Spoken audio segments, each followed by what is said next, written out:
بسم اللہ الرحمن الرحیم۔ حضرت علی رضی اللہ تعالیٰ عنہ نے فرمایا، جہاں آپ کی عزت نہ ہو وہاں مت جاؤ، چاہے وہاں کھانا تمہیں سونے کی پلیٹ اور چاندی کے چمچ میں ہی کیوں نہ دیا جائے۔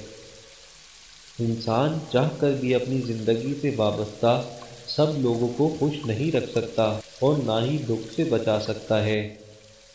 یہ کوشش ضرور کرنی چاہیے کہ جن لوگوں کی خوشیاں آپ کی ذات سے وابستہ ہیں، ان کے کسی بھی دکھ کے بعد لبوں پر آنے والی مسکان کی وجہ آپ ہوں۔ مخلص دوست کے اندر اتنا پیار چھپا ہوتا ہے جیسے ایک چھوٹے سے بیج کے اندر پورا درخت چھپا ہوتا ہے۔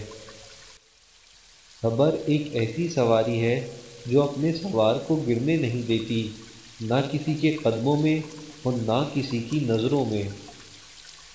اس شخص میں ہرگز دلچسپی نہ لو جو تم سے دوری اختیار کرتا ہو۔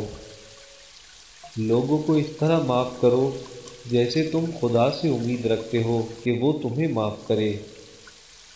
ہمیشہ اس انسان کی بہت عزت کرو جو تمہیں ناپسند ہو، کیونکہ ہو سکتا ہے کہ تمہاری عزت کرنے سے اس کا کردار بدل جائے۔ لوگوں کے غلام مت بنو، اللہ نے تمہیں آزاد پیدا کیا ہے۔ اگر کوئی تم سے بھلائی کی امید رکھے تو اسے مایوس مت کرو، کیونکہ لوگوں کی ضرورت کا تم سے وابستہ ہونا تم پر اللہ کا خاص کرم ہے۔